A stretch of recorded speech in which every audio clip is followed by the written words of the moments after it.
Imagine waking up one morning, but in a dense, humid forest. You're barefoot, cold, and everything around you is unfamiliar. There's no phone, no houses, not even roads.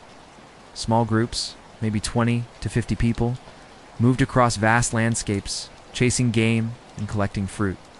They domesticated animals. They built permanent homes. The agricultural revolution had begun, and it would change everything. For the first time in human history, we could produce more food than we needed. The Nile River gave birth to ancient Egypt, where pharaohs were buried in massive pyramids that still awe us today. Cities like Mohenjo-Daro had intricate plumbing systems and organized grids, things we associate with modern urban life. In China, the Yellow River nurtured early dynasties that would shape East Asian culture for thousands of years. And in the Americas, civilizations like the Olmec were carving colossal stone heads long before Columbus would ever set sail. And surplus food meant we could support more people specialists who didn't need to farm. And yet, we've only scratched the surface. The world was growing smaller, the pace of change was accelerating, and a storm was coming. Where there were cities, there were walls. Where there were leaders, there were wars. All of this saw the rise and fall of civilizations, the inventions. The migrations, it came from the same source. Our shared desire to make sense of the world, to belong, to survive, to thrive. It would involve plagues, conquests, cathedrals, and the stirrings of ideas that would eventually tear the old world apart. Or the Greeks, whose philosophers like Socrates, Plato, and Aristotle asked timeless questions about ethics, reality, and the human condition.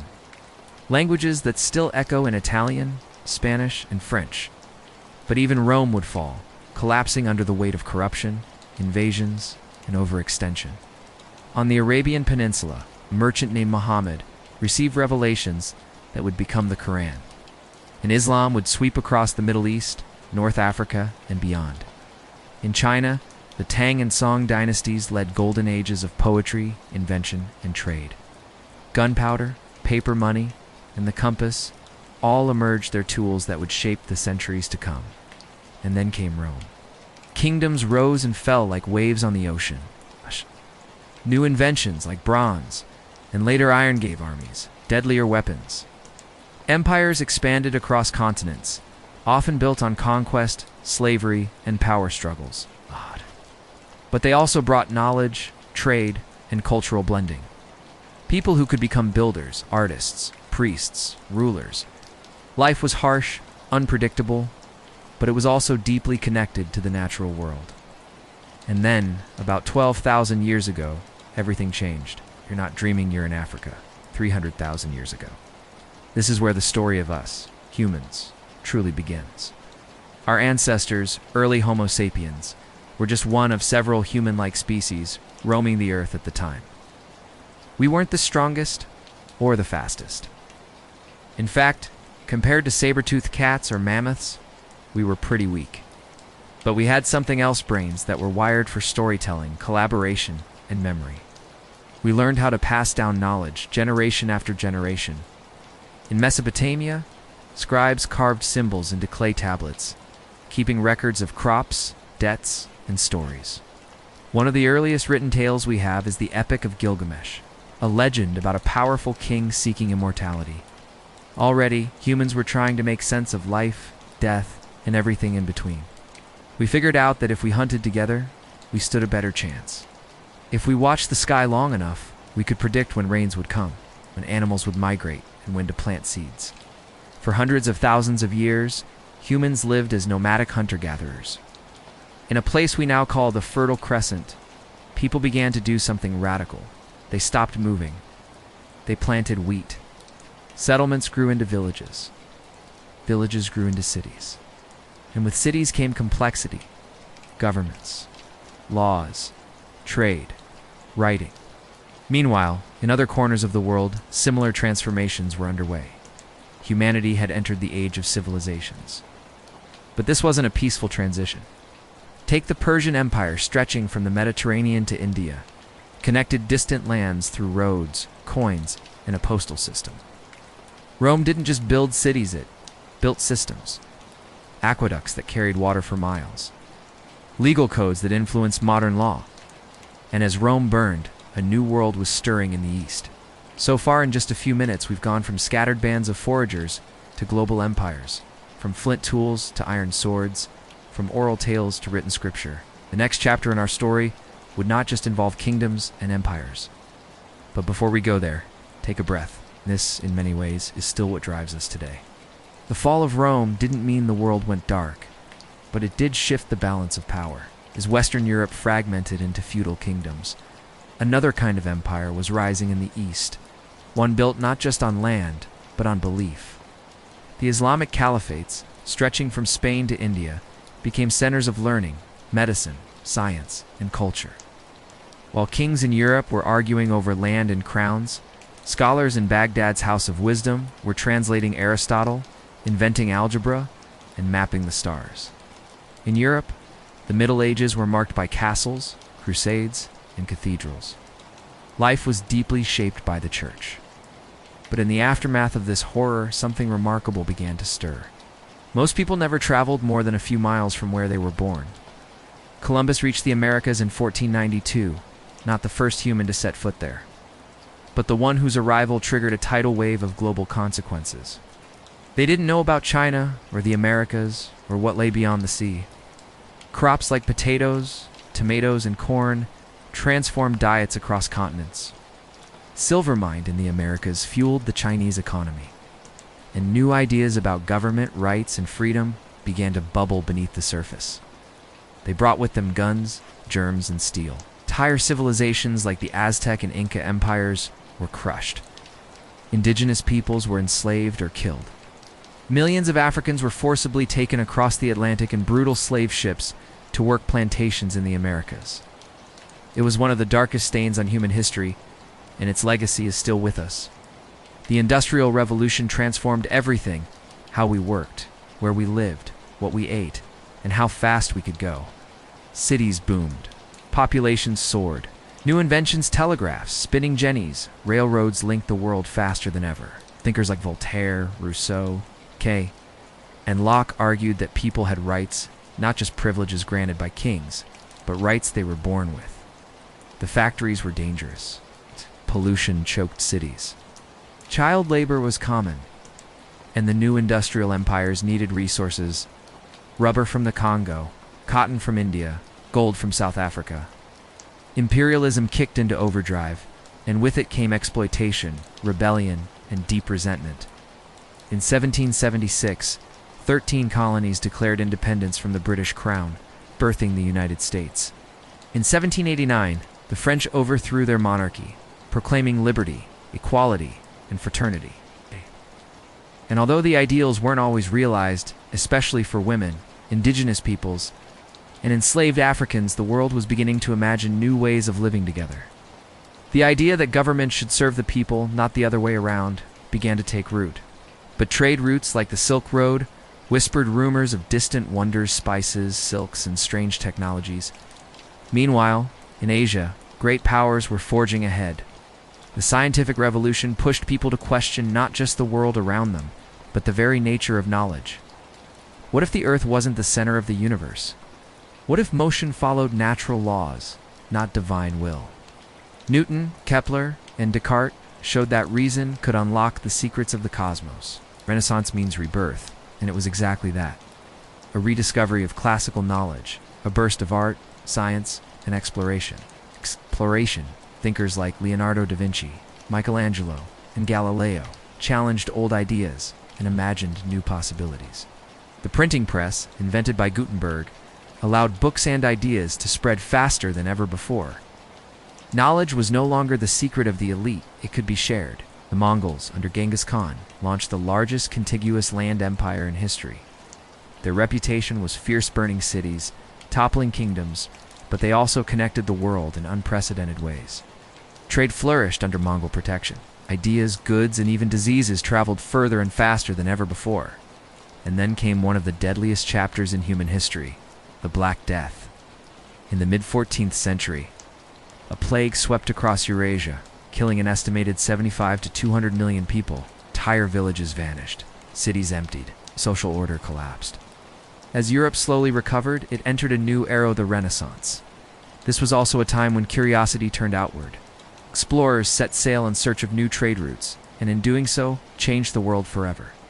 What followed was colonization. European powers, Spain, Portugal, Britain, France, the Netherlands, raced to carve up the world. But the global exchange sparked by this age of exploration was unlike anything before. In Europe, kings still ruled, but their power was increasingly challenged. And then came the Enlightenment. This was more than just a philosophical trend. It was a tectonic shift. These ideas sparked revolutions. But revolutions weren't just political, they were also industrial. In Britain, machines began replacing muscle. Steam-powered factories, trains, and ships. Coal was the new fuel of progress. But this new power came with new problems. The modern world was forming, but it was being built on uneven ground. The next stage of human history would not be defined by kings or empires, but by ideologies, machines, and the deadliest wars we'd ever fight. And we were just getting started. By the dawn of the 20th century, the world was more connected and more divided than ever before.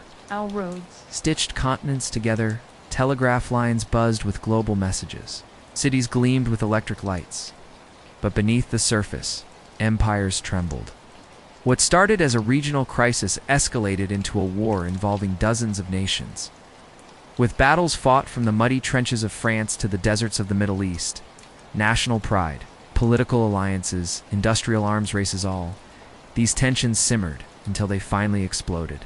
It was mechanized slaughter on an industrial scale. By the time the war ended in 1918, over 16 million people were dead. An entire generation had been scarred, both physically and psychologically. Empires collapse. The Ottomans, the Austro-Hungarians, the Russian Tsars all gone, and in their place, chaos, revolution, and fragile new states. A failed artist turned political agitator, Hitler promised to restore German pride, rebuild the economy, and avenge the humiliation of World War I. But his Nazi ideology was rooted in racism, anti-Semitism, and totalitarian control. In 1939, Germany invaded Poland, and once again, the world plunged into war. In 1914, the assassination of Archduke Franz Ferdinand in Sarajevo triggered a chain reaction that plunged the world into its first truly global conflict. World War I, the Cold War, pitted the capitalist West, led by the United States, against the communist East, led by the Soviet Union. It was a war of spies, satellites, and proxy battles. Vietnam, Korea, Afghanistan. Nuclear weapons loomed over every decision. One wrong move could end civilization. Liberal democracy and capitalism had triumphed. The internet was connecting the world like never before. Information was instant. Borders felt smaller. It seemed like a new, unified era had begun. Entire cities were reduced to rubble, where 70 million people died. The Holocaust, Hitler's systematic genocide of 6 million Jews and millions of others, remains one of the darkest chapters in human history. New technologies transformed everyday life: smartphones, social media, artificial intelligence. Billions of people were lifted out of poverty, but inequality widened. Climate change accelerated. Old rivalries flared anew. Where a pandemic can pause human life everywhere, where data is the new oil, and algorithms quietly shape what we see, think, and do. At a scale and speed never seen before. But it wasn't just Europe in flames. Japan swept across Asia and the Pacific, bringing destruction from China to Pearl Harbor. It was a radical experiment. No private property, no religion, no capitalism. The civil rights movement in the U.S. fought segregation and racial injustice. Women around the world demanded equal rights. African nations broke free from colonial rule. Space race sent humans to the moon. Television brought global events into every living room. In 1945, the war ended, but not before a new kind of weapon was unleashed. In Hiroshima and Nagasaki, the U.S. dropped atomic bombs, instantly killing over 100,000 people and introducing the world to the terrifying power of nuclear energy. Just the working class supposedly in control. But this utopia quickly hardened into a dictatorship, with purges, labor camps, and state control over every part of life. It wasn't just the scale of the war that shocked the world, it was the technology. Machine guns, poison gas, tanks, airplanes, economic stagnation, political corruption, and rising dissent cracked its foundations. In 1989, the Berlin Wall, a symbol of division, fell, and in 1991, the Soviet Union dissolved. The Cold War was over. Radios crackled with music, cars crowded city streets, and skyscrapers clawed at the sky. But this golden age was built on shaky foundations. In 1929, the U.S. stock market crashed and the Great Depression followed. Jobs vanished, banks failed, hunger and hopelessness spread across the globe. In Russia, revolution turned into a civil war. The Bolsheviks, led by Lenin, seized power and created the world's first communist state, the Soviet Union. Meanwhile, in the West, the 1920s roared with jazz, consumerism, and optimism.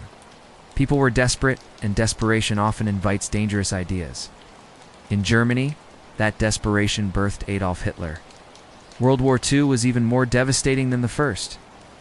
In response, the Allies fought back. The United States, the Soviet Union, Britain, and others pushed Nazi forces out of Europe. The war was over, but the world wasn't at peace. Almost immediately, a new struggle began, not between nations, but between ideologies. But even in this era of fear, progress marched on. By the 1980s, the Soviet Union was faltering. Many believed we had reached the end of history, but history doesn't end. It evolves. The 21st century opened with hope and tragedy. In 2001, terrorist attacks on the United States redefined global politics. Wars in Afghanistan and Iraq followed. The world had become more complex, more fragile, more interconnected. We now live in an age where a financial crash in one country can ripple across the globe. We have reached a moment in history where we are no longer just reacting to the past, we reactively shaping the future. And the real question is no longer where we've been, it's where we're going next. So here we are, the modern world, a planet buzzing with 8 billion people, each of us living lives that are both ordinary and miraculous. Most of us live longer, safer, more connected lives than our ancestors could ever have imagined. The Cold War had collapsed, and for a brief moment, it looked like the whole world might align under democracy, capitalism, and globalization. Factories in China manufactured products sold in Europe, designed in California, funded from Tokyo. Millions were lifted out of poverty. Billions gained access to electricity, clean water, and education. Diseases that once ravaged continents were now being cured or contained. In 2008, for the first time in human history, more people lived in cities than in rural areas. The urban age had arrived. Democracy, once seen as inevitable, was now under threat. Populist leaders rose to power, fueled by frustration and nationalism. In some countries, democracy began to backslide. Free speech came under attack. Facts became negotiable. Trust dissolved. European Union expanded. China opened its economy. The United States, now the lone superpower, embraced a role as global policeman. Planes stopped flying, streets emptied, hospitals filled, nearly every country was brought to its knees. The pandemic exposed the fragility of modern life, how supply chains could snap, economies could stall, and people could suffer in isolation despite all our technology. But it also showed something else: our resilience. Peacekeeping missions, trade agreements, the internet, all were supposed to usher in a new golden era. Temperatures soared, ice caps melted, wildfires raged, coastal cities flooded, entire ecosystems teetered on the edge. Scientists pleaded for action, but politics often drowned them out. We're sequencing genomes, exploring Mars, building renewable energy systems. We're rewriting the rules of biology and physics. The very tools that could destroy us, like artificial intelligence or genetic engineering, could also be what saves us. It wasn't just about saving polar bears anymore. It was about saving ourselves. We've survived plagues, wars, disasters, and revolutions. We've built pyramids and skyscrapers, invented religion and reason, written epics and algorithms. But it's also a window, giving us a glimpse of what we could become. It will be written by engineers, teachers, scientists, artists, and activists. By people like you watching this right now. We are no longer passengers on the train of history. We are at the controls. But how did we get from 2 world wars and a Cold War to a globe stitched together by fiber optics and satellite signals? The other path leads to division, collapse, and maybe even extinction. Let's step back to the 1990s, the so-called end of history. Automation threatened millions of jobs. Digital surveillance became normalized. Nations began preparing for cyber war, not just boots on the ground. The boundaries between real and virtual blurred. And in some ways, it did. The 1990s and early 2000s saw rapid globalization. Goods flowed freely. So did information. It reminded us that we are not just consumers, voters, or workers. We are human beings. Vulnerable, compassionate, interconnected. But under this polished surface, cracks were forming. The same technologies that connected us also divided us. Social media, once hailed as a tool for democratizing speech, began to spread misinformation, deepen polarization, and amplify outrage. Conflict zones burned in Yemen, Syria, and Sudan. Refugee crises displaced millions. And all the while, nuclear weapons remained in the background, silent but ready. Economic growth wasn't shared equally. The rich got richer. The poor felt left behind. Entire communities, especially in the West, watched as industries disappeared. Jobs were outsourced, and futures became uncertain. And then came 2008, the global financial crisis. Banks collapsed. Housing markets imploded. Millions lost their jobs, their homes, their sense of stability. Faith in institutions crumbled, and once again people turned to anger, fear, and extreme ideologies for answers. The 2010s, the world entered a new phase, one of questioning everything. And while we argued, the planet itself was warning us. Climate change, the slow-moving disaster we'd known about for decades, started accelerating. Then came 2020. A microscopic virus changed the course of the 21st century. COVID-19 shut down the world. Scientists developed vaccines in record time. Doctors and nurses became heroes. Neighbors helped each other. And yet, even as we fought the virus, deeper challenges loomed. Technology continued its unstoppable march. Artificial intelligence began outperforming humans at complex tasks. Geopolitically, old tensions reignited. China emerged as a major rival to U.S. global dominance. Russia asserted its power, even invading neighboring countries. But this isn't just a story of crisis. It's also one of potential. So we as a species have never had more power to shape our destiny than we do now. The next chapter in the human story won't be written by kings or emperors or generals. And that's both exhilarating and terrifying.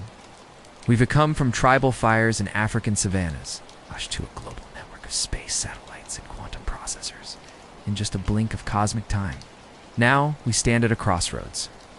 One path leads to progress, sustainability, exploration of future, where humanity thrives in harmony with itself and the earth. History isn't over. It's a mirror showing us who we've been. And the future is still unwritten. So after 300,000 years, where does that leave us? We began as scattered bands of foragers, learning to survive in a dangerous world. We tamed fire, shaped tools, and passed stories by firelight. We built temples and cities, empires and trade routes, assembled in Asia, powered by energy from the Earth's crust, bouncing signals off satellites in orbit, delivered, through fiber optic cables under the ocean, all so you can hear a voice telling you about how we got here. We painted gods on walls and launched rockets to the moon. We enslaved, we liberated, we destroyed, we rebuilt. We imagined gods, nations, and systems of law, then we tore them down and imagined new ones. Why are we here? How do we live together without destroying each other? We've endured ice ages and pandemics, tyrants and famines, revolutions and renaissances. And through it all, one thing remained constant. Our restlessness, deep, relentless need to know more, to be more, to go further. That instinct is what brought us to this very moment, watching a video on a screen. Created and shared across invisible networks, spanning the entire planet. Climate change could either unite us in shared purpose or divide us as resources grow scarce. Globalization could either bring cultures closer together or fuel tribalism, resentment, and division.